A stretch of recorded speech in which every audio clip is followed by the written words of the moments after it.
armed robber, heroin-selling maggot. Nettie Smith ruled Sydney's violent underworld for 20 years, robbing, killing and trafficking heroin. I despise him. I think he's one of the lowest human beings I've ever come across. Corrupt police buried evidence of Smith's brutal crimes, but he double-crossed them. He used to always say to me, it'll be all right, but this time it just wasn't. Tonight, clinical psychologist Dr. Leah Giarratano discovers, of all the paths he could have chosen, why Nettie Smith journeyed beyond the Darklands. Nettie Smith's life story is extraordinary, and that's because he's no everyday criminal. Like many successful businessmen, he used charm, manipulation and fearless determination to get ahead in life. But Nettie's upbringing left him with fatal flaws: anger, arrogance, impulsivity and an insatiable desire for more. Too much was never enough for Nettie. Join me as we take a look at the makings of one of Australia's most infamous criminals. Right from the start, Arthur Stanley Smith's life was full of tragedy and misadventure. His mother, 19-year-old Elsie Smith, was already a married woman when she met an American sailor and became pregnant with Nettie. Ned always says that he was a war baby, that his mum, it was just a fling when the American sailors came out in 1944 for World War II, I think it was. Found out she was pregnant and then realised it too late. Despite her affair with the sailor, Elsie's marriage to Edwin Smith survived. Her son was born in Sydney on November 27th, 1944. Elsie named him Arthur Stanley and nicknamed him Nettie Noodles, after the Mother Goose nursery rhyme. Elsie had 3 other children, but was not the most capable of mothers. She was more a party girl. Yeah, liked to party and whatnot, and didn't want someone that was going to hold her back. Well, she was always going out on the drink and leaving him with his grandmother. Nettie and his 3 siblings lived mostly with their grandmother, a fearsome woman who despised her bastard grandson. She didn't like him and he didn't like her. Yeah, I think actually he says he hated her. She was rather cruel to him. Yeah. Did horrible things like locking him out and locking him up. She tried to discipline him, and to a point where he said he'd had enough beatings, and he hit her back and beat her back. At Nettie's grandmother's house, violence was power, and fighting back became a matter of survival. Ned's brother, Edwin, according to Ned in the book, used to bash him quite consistently and with his grandmother's support. I think Ned acknowledges that use of violence taught him that violence can get you what you want. One day, Ned grabbed a knife and stabbed his brother through the hand. The grandmother went to the police and they took him away. Didn't have a mum, he didn't have a dad, and he's just been arrested and taken away to a boys' home in Mittagong. You know, at the age of 11, I think it's disgraceful. Without a safe person to attach to as a very young child, it's extremely hard for Nettie to become attached to anyone else. Rejection in childhood can lead to substance abuse, personality disorders, depression and anxiety. And when a child like Nettie is also subjected to violence, he's more than twice as likely to grow up violent and antisocial. After stabbing his brother Edwin, the authorities took him away. In 1956, they sent him to the sprawling Mittagong Boys' Home 2 hours from Sydney. My parents were housemaster and matron of a home that was referred to as Number 10.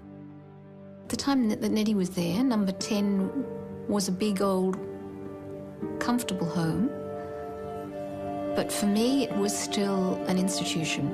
It was time to get up, time to have a shower, time to eat, time to go to school. There were hundreds of rebellious boys like Nettie at Mittagong, and life was regimented. But Nettie was lucky. Here the rules were clear and he had a place. But best of all, his carers were kind to him.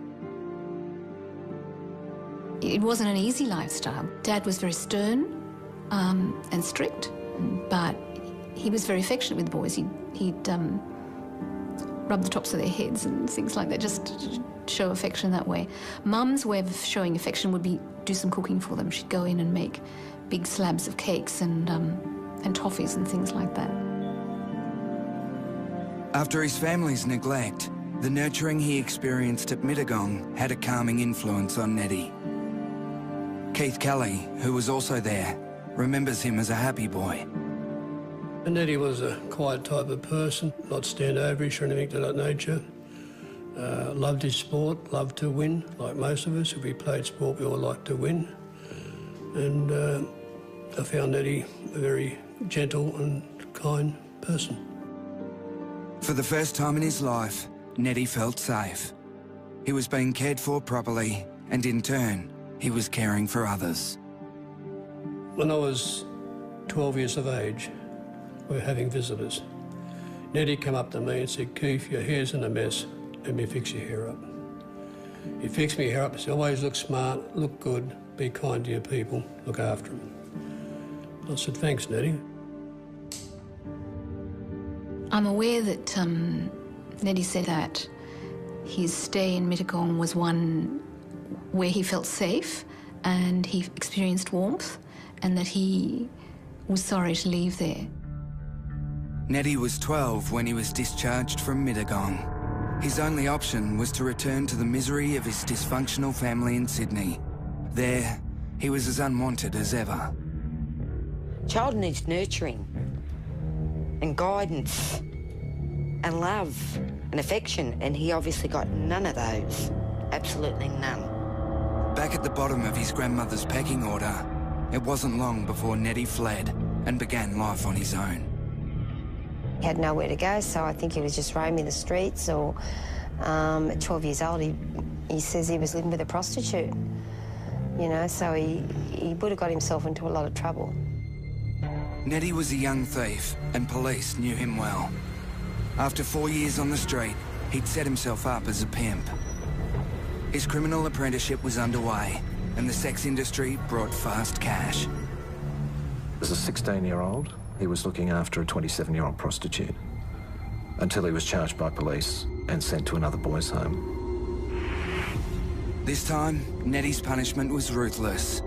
He was sentenced to the most feared of children's institutions, an old jail in the country town of Tamworth, run by hardened prison officers, some of whom were accused of being brutal. Neddy and I both ended up going to Tamworth Boys' Home. Tamworth was known as the mini Alcatraz of Australia for boys. It was a brutal place. The officers up there were complete bastards. They belted you, they threw you in solitary confinement, they starved you, they give you torture. If they looked at each other, they'd be bounced, but they said bounced. They wouldn't be able to have anything to eat, and they'd be put in solitary confinement. After 9 months, Neddy was released from Tamworth, but his happy disposition had been beaten out of him. The change in Neddy from the time I seen him at Mittagong to the time I seen him come back from Tamworth, it'd be like having a kitten at Mittagong and having a bull terrier at Tamworth. It was just unbelievable. He had changed completely. In Tamworth Boys' Home, Neddy learns that the only person in the world he can rely upon is himself, and he used aggression and dominance to survive. Any chance Neddy had of undoing his damaging childhood is gone. He's hardened and focused. He's going to get power and money the fastest way possible. And by now, he also wants one other thing, to get his own back. Neddy Smith is simmering with rage and ambition. His repeated criminal acts, his impulsivity, and his lack of concern for others means he has antisocial personality disorder, and he's destined for a life of violence and crime. Now 18, Neddy Smith had been in and out of reform homes for 7 years, and his template was set. He was a cunning young thief and a bruising street fighter. Smith was preparing to graduate to big-time crime and would soon commit a brutal gang rape. By the end of his childhood, Nettie Smith had spent nearly half his life in reform institutions for boys. At 18, he was committing burglaries and getting caught. He was sent to Long Bay Jail for 4 years. Here, he met his future partners in crime and prepared for life as a career criminal. A career criminal is someone who will make crime his living. Inside, you learn how to break open safes, how to steal cars, how to sell drugs, all that type of stuff. And you put your trust in the other people around you. In 1967, Smith was out of jail and putting to good use the skills he'd learnt inside. He began operating in Sydney's inner suburbs as a thief and violent standover man. When a young single mother was brutally raped in Petersham, it was Smith and his gang who were tagged by police. One of the first jobs that I had as a young detective, or an up-and-coming detective, was an allegation involving a very serious rape made by a young lady and involved Arthur Stanley Smith, also known as Nettie Smith. It was a terrifying scene. Two of Smith's accomplices knew the victim. When she let them into her home, the men threatened to harm her baby, and then they each raped her in turn. The crime was one that I'll never forget. The female victim's baby being held up by its ankles in the bassinet. 3 of the offenders, or 4 of the offenders rather, raped her. One raped her twice. Just nothing more than animals. In a police lineup, the young mother bravely identified her rapist. Furious, Nettie Smith retaliated by spitting in her face. After the allegation was put to Smith, he said, "Yes, the filthy bitch, I didn't rape her, it was a fair fuck." I admired the victim for her strength in not only coming to the police, but for what she did over many, many court hearings. She continued with her story and it was believed. Smith was convicted, and justly so. The pack rape of this woman while threatening her infant is one of the most despicable acts imaginable. It's common for gang rapists to spread the blame between themselves. This lessens their feelings of guilt. But Smith blames the victim. He considers her beneath him, and in his world, what he did to her was fair. He completely dehumanised this woman. Her suffering means nothing to him. This episode indicates that Nettie Smith is capable of completely disconnecting any empathy for another human being. For his part in the pack rape, Nettie Smith was sentenced to 12 years back in Long Bay Jail. By now, his growing reputation as a thug made him a powerful prisoner, feared by others inside. Jail society's ruled by intimidation and violence. That's how it runs. I know I've spoken to numerous prison officers that have been in jails where he's been in through the 70s, and they said he ran the jail in the years he was in there amongst all the other crooks just because of his violent disposition and because of his size. Now in his early 20s, Nettie Smith was a huge man, standing nearly 2 metres tall and weighing 100 kilograms. Few jailers could manage him, and he was moved constantly between prisons until some salient advice changed his behaviour. Ned had been a very angry man, very violent man, when the Governor of Parramatta said to him that he had to take control of his life and think about what he wanted to do. And Ned reflected on that and decided that you could get more with a smile than you could with a snarl. He used to, in fact, do favours for prison officers, supply them with information on internal happenings and that style of thing. Nettie Smith understands jail. It's a system with rules, and he knows how to play this game. But Nettie always plays by the unwritten rules in a system. The real laws of society mean nothing to him.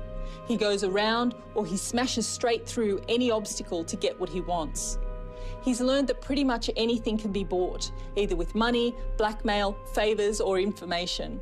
And when that doesn't work, there's always brute force. In 1975, 30-year-old Nettie Smith was free again after 7 years in jail.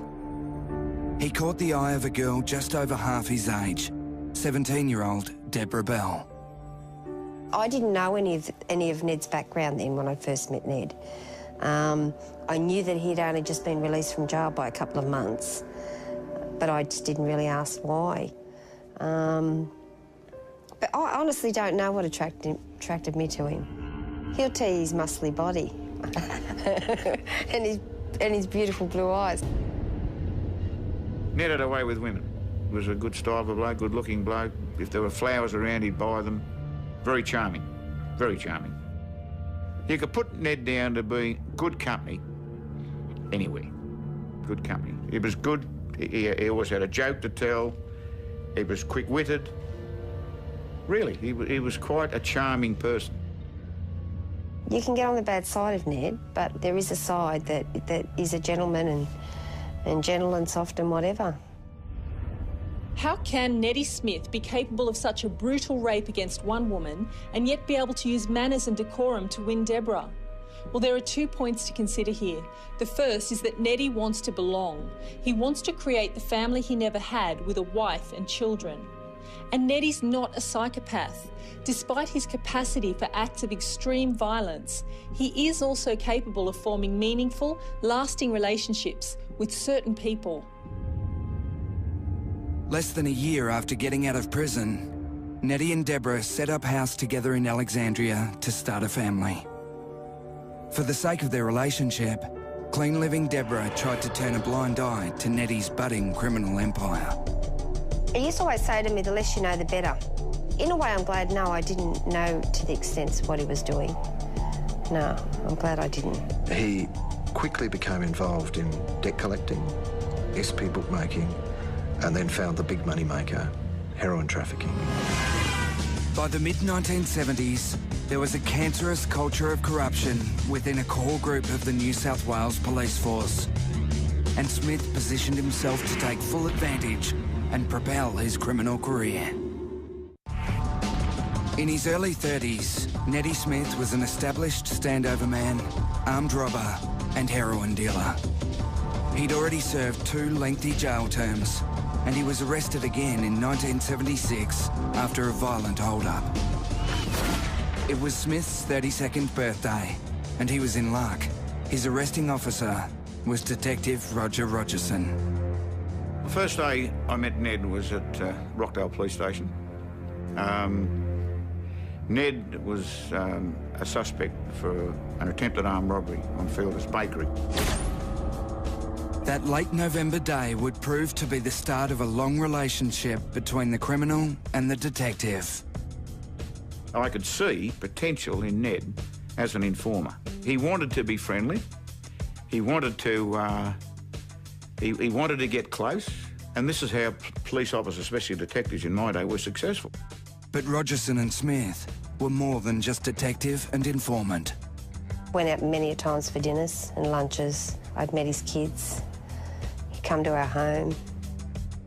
I can tell you there was times where I dropped, and I know it was money. Ned just used to wrap it up and used to say, can you take this over and meet Roger at so-and-so, or this one at so-and-so? And I did, and I'd give it to him. I know it was going on. It was going on. I mean, why else would you pay police? Neddy Smith was working hand in glove with some corrupt police, paying them off and being protected. He swiftly established himself as a heroin king. By 1978, he was the biggest heroin dealer in Australia and part of a brazen multi-million-dollar drug syndicate operating between Bangkok and Sydney. These blokes would walk straight back in through customs with a suitcase full of heroin, and no one had any idea. They were completely under the radar back in those days. Well, before you knew it, Ned had 2 or 3 suitcases full of heroin, which he'd sold. Well, suddenly he's rolling in money. Every 6 weeks, it's believed Neddy Smith received about 15 kilos of imported heroin, which he'd deal for well over $1 million. He never used the drug himself, but Smith was addicted to the money heroin made him. He cruised the night spots of Sydney like a Hollywood gangster, occasionally accompanied by Deborah. I remember Hazylands one time. It was a scary place because I was really never a nightclub person anyway. I don't drink. When we got out of the car, before we actually went in there, I looked and I thought, that looks like a Tommy Hawk sort of thing. And he put it under his jacket and I didn't think anything of it. We were only there about 20 minutes. I don't even know if it was that. And just all hell broke loose, you know. There wasn't just Ned's axe that come out from his jacket, but there was axes that come out from behind the bar and everything. It was just incredible. And I just stood there and screamed. I just didn't know what to do. I was horrified, absolutely horrified. The fast money was intoxicating, and Smith loved living the high life. He had made it and wanted everyone in Sydney to know. I think perhaps it was, I've survived and look where I've got to. Yeah. Look at me, the boy from the slums. Ned enjoyed everything about being a criminal. Fast cars, fast women, and just the lifestyle generally. They give themselves away, these blokes. They've got to have flash cars, they've got to have plenty of bling and this sort of stuff. I was on Parramatta Road there, and I saw this nice shiny green Rolls Royce go by, and it was a toot and a horn, and sure enough it was Ned. He was in immaculate dress, he was. He had a belt buckle made, actually, with diamonds in it. I remember when he brought it home, he said to me, Elvis Presley wouldn't even have one of these. Neddie's drive for the high life and fast money has its origins in early childhood deprivation and low self-esteem. As a child, he was made to feel as though he was nothing, and he wants to prove all those people wrong. His motto is, if it feels good, do it. But these pleasures are self-defeating. In the end, he feels empty and alone, and so the cycle begins again. Neddie's addicted to, but ultimately unsatisfied by this lifestyle, and yet he cannot imagine living any other way. In October 1978, a police raid in Thailand brought Neddie Smith's narcotics operation crashing to a halt.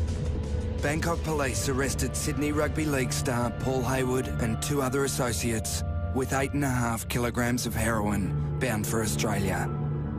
It wasn't long before federal police arrested Smith in Sydney. Ned looked to be facing a very, very long jail sentence, except that some heroin that had been seized became contaminated somehow, and when it came to court, the forensic evidence didn't stand up and the charges were thrown out. That cost a bit of money to the right people. Smith escaped a lengthy prison term and he was sentenced to just 2.5 years in jail. But he and Deborah now had a 3-year-old daughter, and from behind bars, Neddie asked for Deborah's commitment. Yeah, he disappointed me a lot, actually, but I loved Ned that much that he asked me to marry him and I just wanted to marry him. So I did. The remand centre at Long Bay Jail doubled as a chapel for Deborah and Neddie's wedding on the 2nd of February 1980. No, I didn't hate the fact of marrying Ned, but I did hate getting married in jail because I always pictured myself as walking down the aisle and being a bride. I mean, I could have worn a bride's dress, I suppose, but it would have looked a bit funny, eh? So, yeah. It looked lovely anyway. Yeah.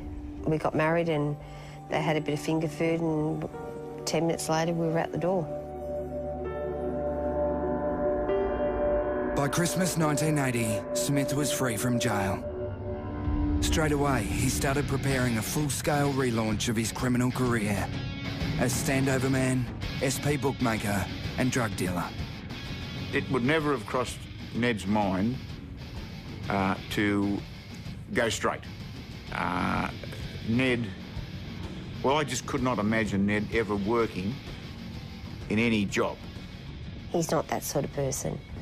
A 9-to-5 job. He just would never have done it. Smith brazenly re-established himself as a drug lord with 10 dealers under him. One of them was young King's Cross criminal Warren Lanfranchi. In 1981, Lanfranchi was a wanted man after a bungled armed robbery. Roger Rogerson asked Neddie Smith to bring Lanfranchi to a meeting, but events that winter's day in Dangar Place went dramatically wrong. Lanfranchi walked over, and then he's reached in front of his Dutch, and he's pulling out this pistol. You don't wait any longer when you see that happening. So I fired 2 shots. One shot, and then there was a slight delay because he was still very animated and moving. So I fired again. and down he went, dead. In the drama that unfolded after the shooting, Smith supported Roger Rogerson. His reward would be protection, which effectively gave him a green light to commit violent and profitable crimes. By the 1980s, Sydney's underworld was the Wild West, fast, violent and profitable. And Nettie Smith was on top of the game. But trouble was brewing. In 1981, an inquest began into Warren Lanfranci's death. Detective Sergeant Rogerson had told the inquest he shot Lanfranci twice in self-defence. Then, Lanfranci's partner, Sally Ann Huckstep, dropped a bombshell. The high-profile prostitute, police informer and heroin addict claimed her boyfriend's death was a setup. She was adamant that he had left home with $10,000 in cash stuck down the front of his pants in $20 notes. Huckstep's version of events was attracting a lot of media attention. At the coroner's inquest, the police involved needed the support of Nettie Smith. Nettie didn't let them down, and Roger Rogerson was officially cleared of wrongdoing in Lanfranci's death. Do you think that what they've said will be the end of it? Oh, definitely not. This is only the first round. Police were very happy with the evidence that Nettie gave to the coroner over the Lanfranci affair, and these certain police gave Ned the green light. The green light was that Ned could virtually do any robbery that he wanted to do and have the police protection there because he was paying them to be able to do it. And he got away with it for a long time. The amount of money Ned was seeing, he didn't know what to do with it all. He was hiding it at friends' houses. He was putting it in vaults and couldn't put it in the bank because it would draw attention, but he couldn't spend it as quickly as it was coming in. With his business booming in Sydney in the 1980s, Nettie and Deborah moved to a quiet suburb of Newcastle to raise their children. He's always been a fantastic father. He adores his kids, and he would die for them. Ned looked after his family. I don't know of any situation where he didn't look after his kids. He always loved his kids and saw a fair bit of them, as much as he could see of them. Gave them whatever they wanted. But Nettie Smith was living an incongruous double life. Every week he'd spend from Thursday to Sunday in Sydney working his criminal operation. Then he'd retreat home to Newcastle to play the family man. It was just like being married to a doctor, you know, you're married to a bank robber, and I know it sounds silly, but basically that's what it is. He kept another lady in a unit at Redfern. She was like his Sydney wife, I think it's been referred to in the papers, and his Newcastle wife was in Newcastle. He's very lazy. He used to just like to lay around. Sometimes by the time Thursday came, I used to think, oh, God, he'd be going to Sydney. That's a life he wanted to lead. Dr. Jekyll and Mr. Hyde. Well, maybe we all have two sides. I'm on 3 or 4 sides. We didn't really have much in common at all. I mean, really, I was the mother of his kids, and he knew that I was always at home with the kids, and he had a home to come home to. So maybe it might have been security for him. What is it about violent, antisocial men that attracts women? Well, it's usually a combination of the background and personalities of each. Men like Nettie are able to charm and talk their way out of or into almost anything, and their confidence, assertiveness and control can be very attractive to some women. Men like Nettie will intrude into your body space when speaking and maintain intensive eye contact to mesmerise you. And on top of that, they're great liars. I was never ever ashamed of what Ned did, because I feel in my heart he didn't really hurt anybody. He wasn't hurting anybody by doing it. He didn't arm robbery. There was never anybody hurt in there, like hurt in the crossfire or anything like that. I know it was the wrong thing to do, but there was never any casualties. The shooting happened just before 7 o'clock in the midst of late-night shoppers. Life as a drug dealer in 1980s Sydney was territorial and tenuous. There were mysterious and horrible deaths, and Smith was in the thick of it. I've said many times that heroin turned penny criminals into monsters, where they have all this money, they can offer $150,000 to get someone killed, and they don't blink an eye. In the mid-1980s, Sydney had a gangland war over heroin dealing, and Neddy Smith was pretty closely tied with a series of people who were involved in that, and the victims, Danny Chubb, Tony Eustace, Chris Flannery. He knew these people well, he dealt with them in business, and mostly the heroin business and the gun business, and he drank with them socially, and even went on holidays with Chris Flannery at one point. Neddy Smith seemed invincible, doing his criminal deals out in the open in the public bars and clubs of Sydney. He was an unbelievable drinker. He could outdrink me, and I'm not too bad. 20 or 30 in a day, maybe more. I used to tell people that other blokes would train in the gym, Ned would train on beer. I used to be the one who used to have to go and pick him up because he was too drunk to drive home. Yeah, I was scared at times. You know, it's not that he was never really violent towards me, but we'd have really some bad arguments sometimes, and I used to think, oh, yeah, I better pull up. I'm going a bit too far. Neddy Smith's drinking was masking his declining health. He'd been diagnosed with the neurological illness, Parkinson's disease, and it was starting to take hold of him. Ned was diagnosed in 1981. I think he was only 35, 36 when he was diagnosed, which was quite young, actually. He had the tremor down his right side, which was his right arm and right leg. He used to get the shakes.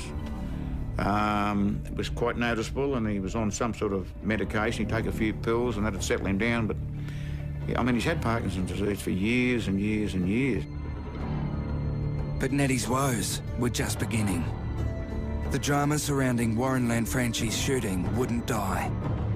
In 1986, 5 years after her boyfriend's death, a still grieving Sally Ann Huckstep went on television and cried foul play. Just weeks later, she was found dead. A post-mortem is underway tonight after the death of a Sydney prostitute. The body of Sally Ann Huckstep was fished out of a pond at Centennial Park today. Soon, Neddy Smith would be accused of Sally Ann Huckstep's murder. It was the beginning of the end for the crime boss. Neddy Smith had established a multi-million-dollar criminal empire in Sydney with the help of corrupt police. But in 1986, it was all in jeopardy. Smith's main contact in the New South Wales Police Force, Detective Roger Rogerson, was stripped of his badge for misconduct. Will you be calling any of your criminal contacts at all? That is in the hands of my legal advisor at this stage. With Rogerson gone, Smith's police protection evaporated, but he recklessly carried on. With every criminal, they get greedy. They do get greedy. Enough is not enough. We had enough money to set us up for our life and our kids' lives and our grandkids' lives. Smith was now operating on a knife edge without protection, committing armed robberies around Sydney worth hundreds of thousands of dollars. He was drinking heavily, and his behaviour was increasingly violent and erratic. Things slowly started to spin slightly out of control.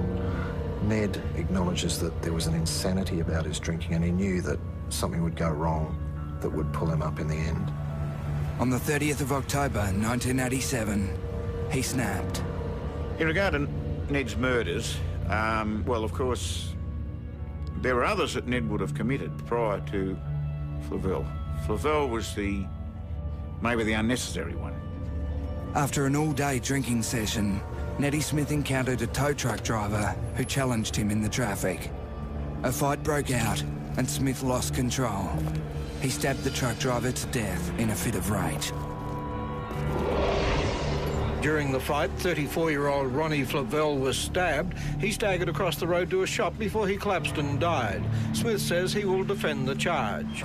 I'm not guilty. I never stabbed anyone. I've got no further comment on the advice from your lawyer. I think it's fair to say that alcohol accelerated his aggression, but to stupid levels. You know, like fancy stabbing a man to death over a traffic dispute. Neddie's world is unravelling.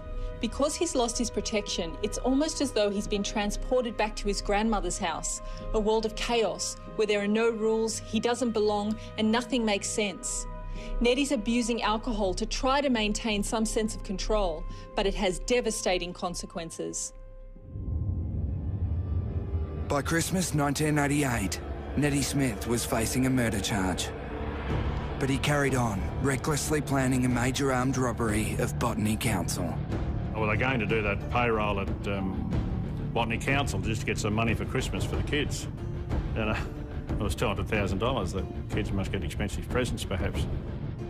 But police were tracking his every move. On the day of the heist, 3 days before Christmas, 30 combat troops lay in wait. They were in a stolen van, they had balaclavas, they had guns. They were certainly going to hold the place up. The door slid open and Ned and Glenn Flack, who were both dressed in identical tracksuits and gloves, got out and we laid them on the footpath on their bellies and put their hands behind their back and handcuffed them. There was a sawn-off shotgun, which ironically enough at one stage registered to the New South Wales Police Department. He was shaking like a leaf. He'd lost the dominant position and the guns were turned on him. When we're driving back to the CIB from Botany Council in the police car, Ned was a bit dejected and he said, well, I'm really gone for it now, or words to that effect. He said, I wish you'd shot me. This is the end, I'll be back in jail. It was all over. Neddie Smith would soon be back in jail. The fallen crime king was humiliated and now hell-bent on revenge against police. For 2 decades from the 1970s, Neddie Smith ruled Sydney's violent underworld. He'd raped, murdered, masterminded bank robberies and earned millions of dollars trading heroin. He'd been aided by a few corrupt police, but his fearsome power was now all but gone. In 1989, Neddie Smith was in jail for the Botany Council hold-up and he was defending a murder charge for the road rage attack on Ronald Flavelle. How confident do you feel about this? Very confident in acquittal. In 1990, he was convicted and sentenced to life in jail. Smith seized his opportunity for revenge. The Independent Commission Against Corruption was investigating the New South Wales Police Force. And from jail, Smith offered to assist. It was revenge with Ned, with the ICAC, because they'd done the wrong thing by him for the Botany Council payroll. Ned obviously thought that he had the green light and he didn't have. And it was after that that he thought, you know, hang on, why am I protecting these people for? Neddie has some loyalties, distorted though they may be. But when his business partners in the police service cut him loose, he wreaks havoc. Neddie won't tolerate rejection. Like a rattlesnake, he bites back.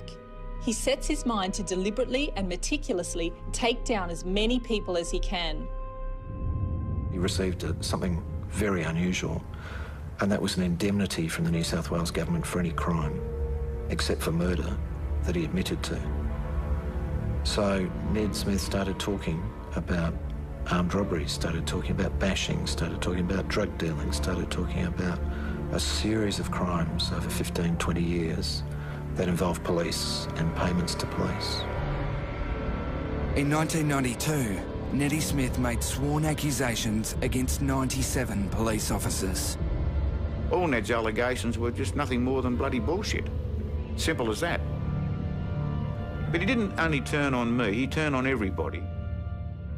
Police began secretly recording Neddie Smith's conversations in jail. In 1998, he was taped bragging about killing 12 people. And within a year, Smith was charged with 7 more counts of murder. His most sensational confession was about the death of Sally Ann Huckstep.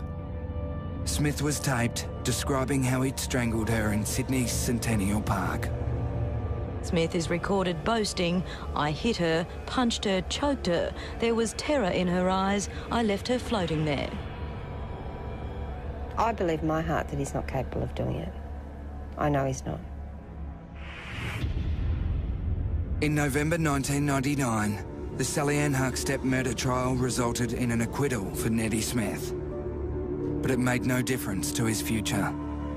Already in jail for murder, Smith would never walk as a free man again.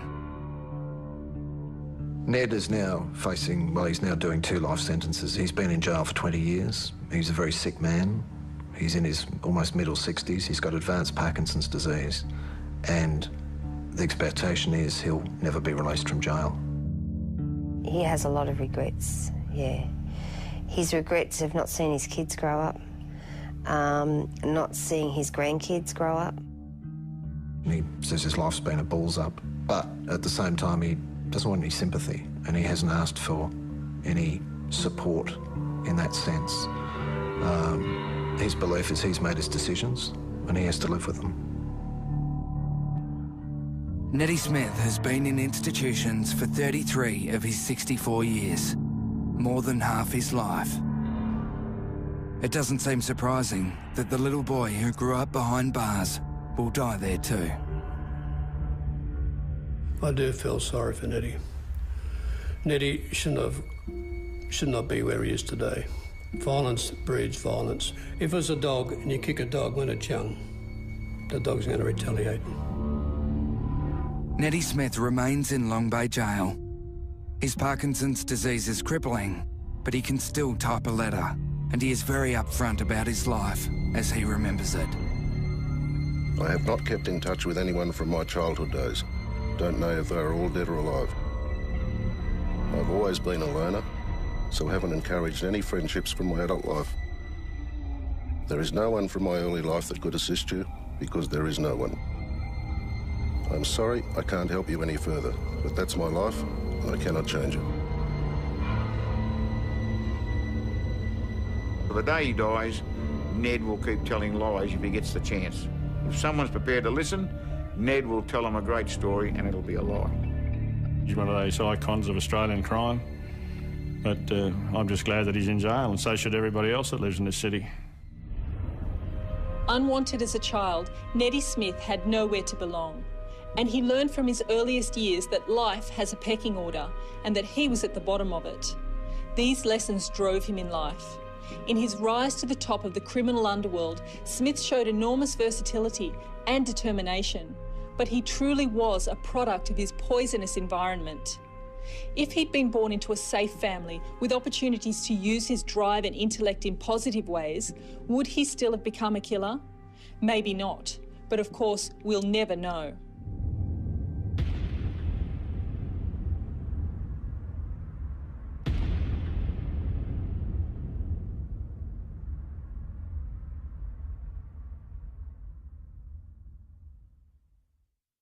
Seven News was there. There was uproar in court when the judge handed down his sentence. The Middle Eastern gang attack. Now 7 completes the story. Bill Al-Scaff. How did a boy become a gang leader? And much worse. You only need look at his charge photograph. He's laughing in it. They were horrendous. He was enjoying committing the act. He hated Australians. And I remember thinking, you know, all I wanted was my mum and my dad. The shocking case that outraged Australia and still does. If she'd been a Muslim, they wouldn't have touched her. What was the one critical childhood event that